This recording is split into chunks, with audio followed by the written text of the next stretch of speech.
marks the final review on the final episode of Naruto Shippuden, and more than anything else, I guess it ended up on a high note, which is good.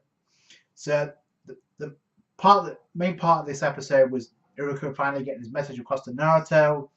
And what's funny is because Naruto had the same problem, he didn't know really what to say as a message to Iruka. And it starts off with Iruka thinking back with scenes from episode 1, which is kind of nostalgic in a way.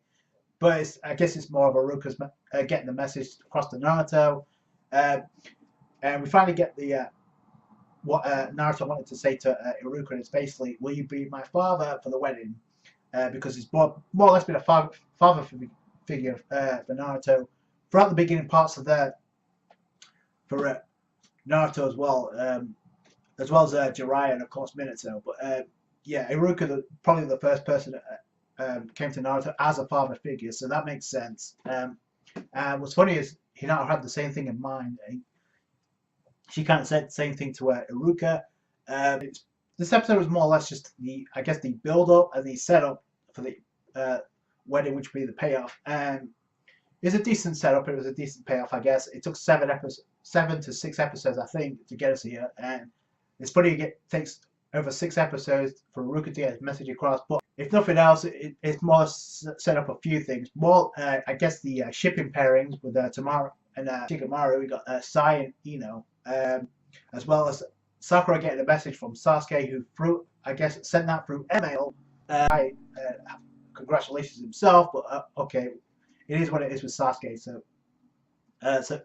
that's pretty much what that was. It was to set it up. We knew that anyway, but it's more or less the confirmation in this episode.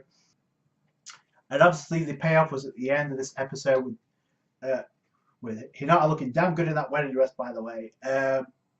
Obviously, Dad thinks so as well because he gave her the stamp of approval, and you got Hanabi Watson in there saying, "Oh, you know, I look all cute and that." But before that, she was thinking about Neji, so that was cool.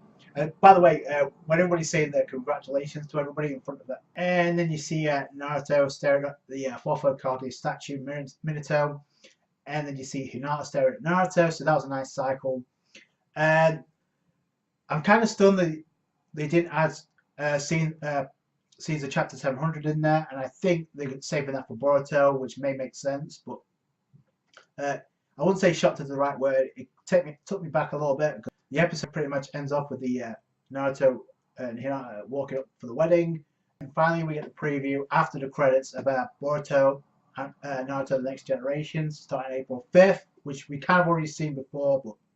And finally, after the preview, we get the scene of Naruto passing over the headband to Boruto, symbolically passing over the torch. I guess at that point it drives it home even harder that Naruto is over with, and we're beginning a new era starting April 5th. So, like all things, it has to come to an end at some point. So, and I did appreciate the message at the end of the episode where it said, right at the very end, it says, "Thank you for all the support."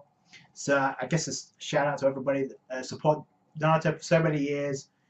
Through the good and through the bad, I guess. Let's be real. But it did end on a high note, so that much we can appreciate. So that's it for the final review and the final episode of Naruto. If you enjoyed the review, give it a thumbs up. I appreciate that. Don't forget to subscribe to the channel for more Naruto-related content, as well as upcoming Boruto-related content, obviously. Catch you guys later. Farewell, Naruto. Thanks, guys. Comment, rate, subscribe.